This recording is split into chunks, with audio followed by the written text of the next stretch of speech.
Welcome to our channel. Today, we have an incredible story. João, a juvenile justice supervisor, went through a near-death experience that changed his life forever. He's here to share this transformative journey with us. So, don't forget to leave a like, subscribe to the channel, and hit the notification bell so you don't miss our next stories. Now, get ready to hear João's emotional story. My name is João, and until recently, I thought I knew my purpose. 4 years, I served as a supervisor in juvenile justice. It wasn't just a job to me. It was a calling, a place where I believed I could truly make a difference. Every day, I guided young souls lost in the maze of life, hoping to be a beacon for them. My friends and colleagues would often say, "João, you're so dedicated. You give your all," and I did. I poured everything I had into my work, sometimes at the expense of my health, thinking that sacrifices were part of the calling. I figured I was strong enough, that I had everything under control. But life, as I was about to discover, had other plans. It started subtly, an occasional sharp pain in my side. At first, I brushed it off, thinking it was just a minor annoyance. After all, I didn't have time to slow down. There's too much work to do, I would remind myself as I pushed through the discomfort. But the pain grew stronger and harder to ignore. Soon, even my close friend and colleague, Mark, noticed. "João, you don't look so good. Have you seen a doctor?" he asked, genuine concern in his eyes. I waved him off with a reassuring smile, pretending I had everything under control. Little did I know, my life was about to change in ways I could never have anticipated. Looking back, it's almost as if something larger was nudging me toward a lesson I wasn't ready for, a journey I could have never prepared for. It was a late evening, and I just returned home after a long day at work. As I sat down, a searing pain erupted in my abdomen, stronger and more relentless than anything I'd ever felt before. I doubled over, struggling to breathe, my mind racing as the intensity of the pain blurred my vision. I called my wife, Maria, barely able to get the words out. "I need help," I whispered, my voice barely audible. The look on her face was a mix of fear and determination as she grabbed her phone and dialed for an ambulance. The ride to the hospital felt like an eternity. I could hear the paramedics talking, but their voices seemed far away, muffled, as if I were sinking deeper into some other realm. "Sir, stay with us. We're almost there," one of them said, his tone steady but urgent. But I was slipping, fading in and out of consciousness, each wave of pain pulling me further from reality. At the hospital, I was rushed through a series of tests. The doctors initially suspected kidney stones, a diagnosis that, while painful, didn't seem life-threatening. But as the hours passed, my condition worsened. The pain had triggered a severe infection, one that was spreading rapidly. I remember hearing snippets of conversations, phrases like sepsis and organ failure, words that carried a weight I couldn't fully comprehend in my dazed state. By the time they moved me into the ICU, I was only partially aware of what was happening. I felt like a spectator in my own body, drifting on the edge of consciousness. I could sense Maria's hand in mine, her whispered prayers filling the room, but I was slipping further away, into a darkness I couldn't resist, into a place where time and pain seemed to lose all meaning. The moment I let go, the exact instant I felt myself release the pain and the weight of my physical body, I experienced a strange sense of freedom. It felt as if I were floating, moving effortlessly upward, leaving behind the sterile walls of the hospital room, the beeping monitors, and even the anxious presence of Maria. I could see her, though, her face streaked with tears as she clutched my hand. For a moment, I felt a pang of guilt. I didn't want to leave her, didn't want to cause her pain. But as I rose higher, the sorrow faded, replaced by a profound peace that words can scarcely convey. I was moving quickly, faster than I could have imagined. Yet there was no fear, only an overwhelming sense of calm. The darkness around me slowly softened, and soon I found myself surrounded by a warm, radiant light, brighter and more beautiful than anything I'd seen on Earth. Colors swirled around me, vibrant and indescribable, hues that don't exist in our world, each one alive with its own energy. The air felt thick with serenity, as if every particle was infused with love and acceptance. It wasn't long before I realized that I was in a place beyond the realm of the living. I knew, instinctively, that I had crossed a boundary into a world that was both foreign and achingly familiar. There was an intense beauty in everything around me, a landscape that seemed both natural and ethereal, filled with fields of iridescent light and streams that sparkled like crystal.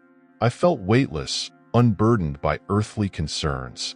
For the first time in my life, I felt entirely whole, completely embraced by the love that surrounded me.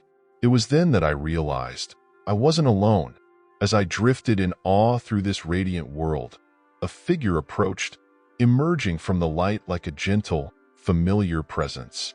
He was tall, with an aura that seemed to pulse with compassion and warmth. Though his face held a youthful calm, his eyes reflected an ancient wisdom, an understanding that went beyond words. I knew, without needing to ask, that this was Gabriel.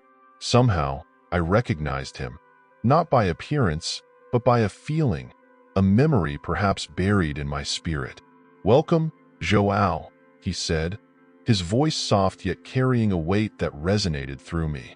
It was unlike any voice I'd ever heard, less a sound and more a vibration that echoed directly in my heart.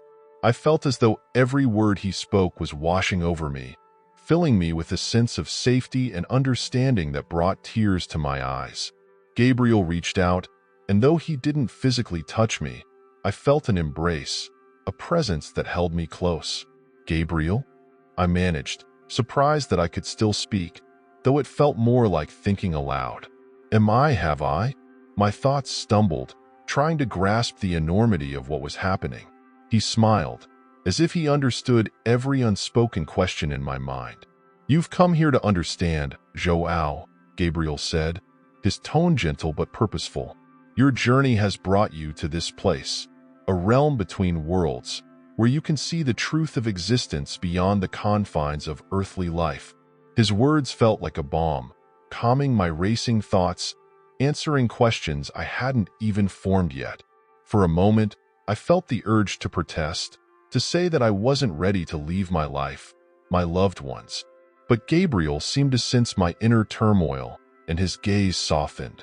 "Do not worry," he said. "Your journey is not yet over. There is more for you to see, more for you to learn."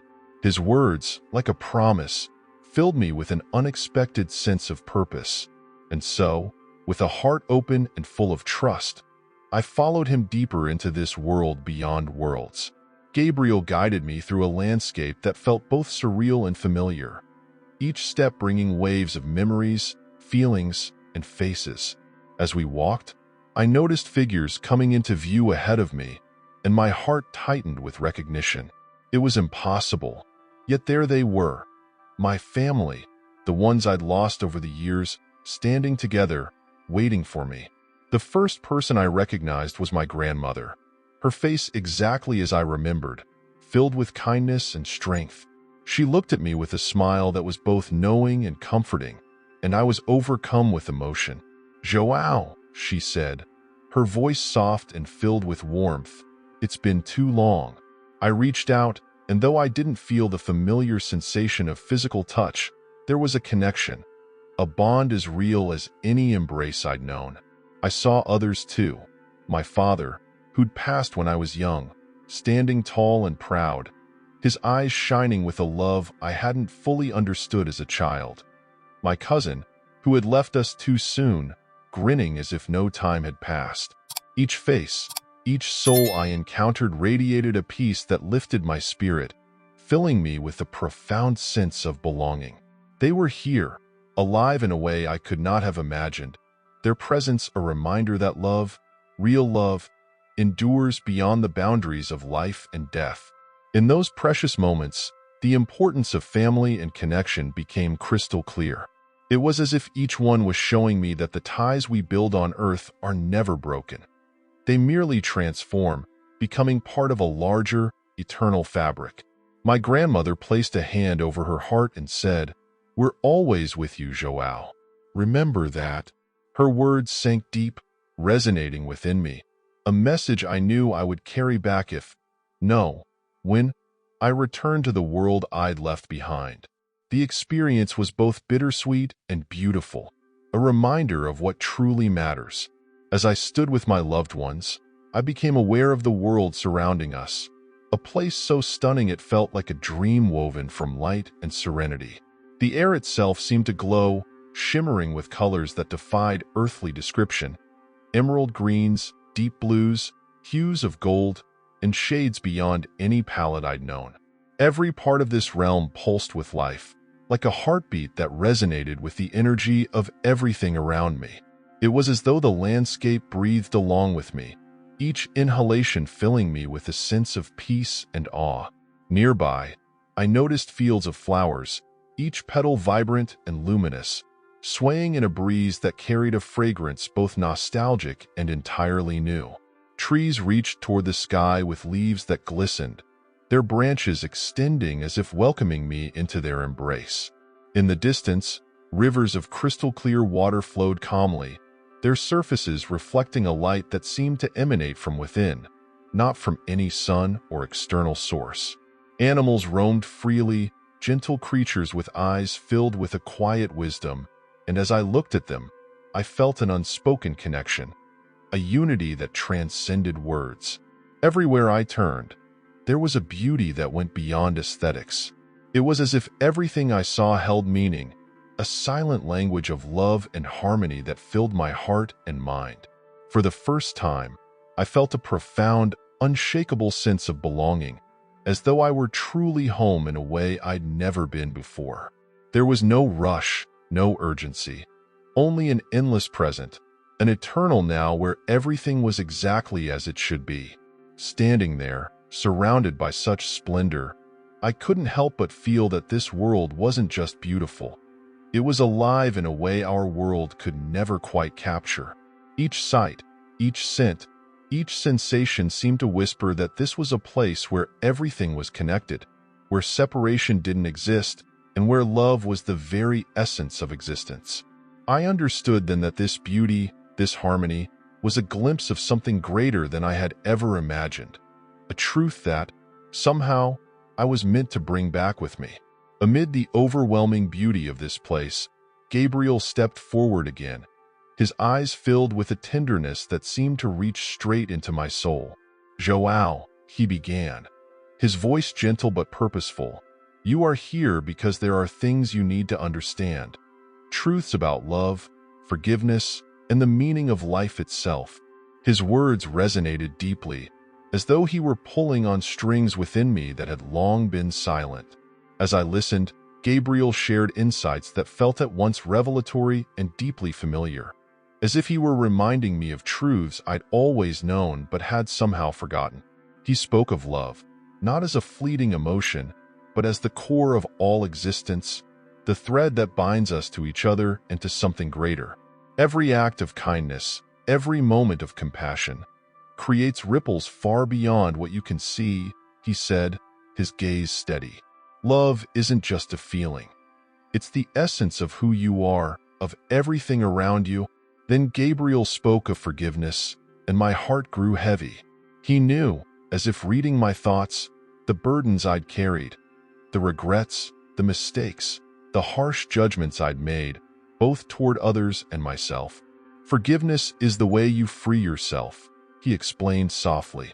"It's not about erasing the past, but about releasing the hold it has on your heart."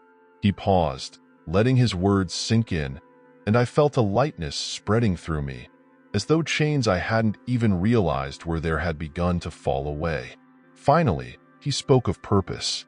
"Your time on earth is brief, but it is no accident," he said. "Every life, including yours, has meaning, a role in the great tapestry of existence. You may not always see it, but know that your choices, your actions, they matter. You're there to grow, to love, to leave a mark, however small it may seem." Gabriel's words were both humbling and empowering. I realized, with a clarity I'd never known before, that life was more than the daily routines, the worries, the endless striving for success. It was about the moments of connection, the quiet acts of love and compassion that made up the fabric of our souls. I felt tears welling up, not from sadness, but from the immense beauty and truth of it all. In that moment, I knew I had been given a gift, a glimpse into a greater purpose that would stay with me, guiding me long after I left this place. After what felt like an eternity and yet no time at all, Gabriel's expression softened, his gaze tinged with a sadness that mirrored my own heart. I knew something was coming, a truth I was reluctant to face. "João," he said gently, "your journey here is not yet complete. You still have work to do on Earth." A pang of resistance surged through me. "But can I stay here?" The words escaped me before I could stop them. I couldn't imagine returning to the pain, the limitations, the struggles that awaited me back in my physical body. This world felt like home in a way that was undeniable. I felt free, whole, unburdened by the weights I had carried in life. Going back seemed unthinkable. Gabriel placed a reassuring hand near my heart, though it felt more like a warmth than a touch. "I understand, João," he said, his voice filled with compassion. "But there is still a purpose for you on Earth, a reason you must return." He paused, allowing me to process his words. "The love, the understanding you've gained here, it's not meant to stay in this place. You are meant to share it, to carry it with you and use it to bring light to others." I could feel the weight of his words settling into my spirit. There was a mission, a calling that awaited me, one I hadn't yet fulfilled. Gabriel's gaze was firm but kind, and I knew he was right. As much as it hurt to leave, I understood that this experience, this glimpse of eternity, was not the end of my journey but rather a beginning. I had been granted a rare understanding, a new way to see life, and with it came the responsibility to share that vision with others. Taking a deep breath, I nodded, though my heart felt heavy with the thought of leaving this paradise behind. "I'll go," I said quietly, feeling a mixture of acceptance and sadness. Gabriel smiled, a gentle warmth that filled me with courage. "Go with love, João, and remember, we are always with you, closer than you can imagine." And with those final words, the light around me began to shift, blurring the beauty of this world as I felt myself being pulled back, drawn toward the place I once called home. The transition was both swift and jarring.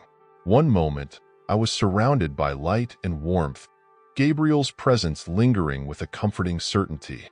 The next, I felt a harsh tug, as if being pulled through layers of darkness, each one heavier and colder than the last. My senses dulled, replaced by an overwhelming ache that seemed to echo through my entire being. Suddenly, I became aware of the sharp, sterile scent of the hospital, the distant hum of machines, and the muffled voices around me. I was back. A jolt of awareness surged through me, accompanied by a wave of disorientation and pain. I opened my eyes, struggling to focus, and saw the familiar, yet strained face of Maria. Tears streamed down her cheeks as she whispered my name, her voice trembling with a mixture of relief and disbelief.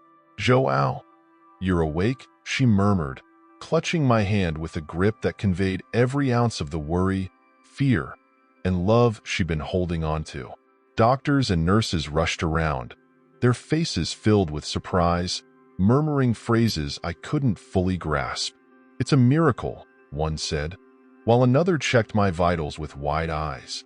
I felt the prick of an IV in my arm, the cold weight of electrodes on my chest. Everything was painfully vivid, a sharp contrast to the gentle warmth of the world I just left. But amid the physical discomfort, there was a profound calm within me, a quiet knowledge that transcended the pain. I squeezed Maria's hand, managing a faint smile despite my exhaustion. "I'm here," I whispered, my voice raw but steady. The memories of my journey lingered vividly in my mind, a beacon of clarity in the midst of the chaos. As I lay there, listening to the doctors explain my miraculous recovery, I realized that my life would never be the same. I had been granted a gift, a second chance infused with purpose, and a message that was meant to be shared. I had crossed a boundary, seen a truth that couldn't be unseen, and now it was my task to live with the wisdom I'd been given, to bring a piece of that world into this one. In the weeks following my return, everything felt different, as if I were seeing the world through new eyes. Simple moments, a breeze rustling through trees, the laughter of children, the warmth of Maria's hand, became infused with a profound sense of gratitude. I felt an unbreakable connection to life itself, a bond that extended far beyond my physical form. I was alive, and for the first time, I understood the significance of what that meant. My experience had changed me at the core, and I knew that I could never go back to the way things were. At work, my approach transformed as well. My role as a supervisor in juvenile justice felt deeper, more purposeful. Each young life I encountered became an opportunity to share the compassion I had felt, to listen more intently, and to offer guidance from a place of empathy rather than authority. I became more attuned to the struggles these young souls faced, seeing beyond their actions and into the pain that drove them. With every conversation, I felt a quiet nudge, as if Gabriel's words about love and forgiveness lingered, reminding me to live by the lessons I had learned. Friends and family noticed the change. Mark, my colleague and friend, pulled me aside one day, a puzzled look on his face. "Joao, there's something different about you," he said, studying me closely. "It's like, I don't know, you're more present, more alive." I simply smiled, the memories of my journey warm within me, but words failed to capture the depth of what I had experienced. "Let's just say I got a new perspective on things," I replied, my voice soft yet filled with conviction. With time, I felt a calling to share my story, not just as an anecdote, but as a message of hope and purpose. I began speaking at community events, sharing the lessons of love, forgiveness, and connection that Gabriel had imparted to me. Some listened with open hearts. Others were skeptical, but it didn't matter. I knew my purpose now, to live as a testament to the life beyond this one, to help others find meaning and hope amid life's chaos. Through it all, the memory of that celestial world stayed with me, a quiet but constant reminder that love is the essence of our existence, that our lives have meaning far beyond what we see. Each day, I wake with gratitude, aware that my journey is ongoing, my purpose unfolding one moment, one act of kindness at a time. Leave a like, subscribe to the channel, turn on the notification bell, and check out this next story. It's truly moving.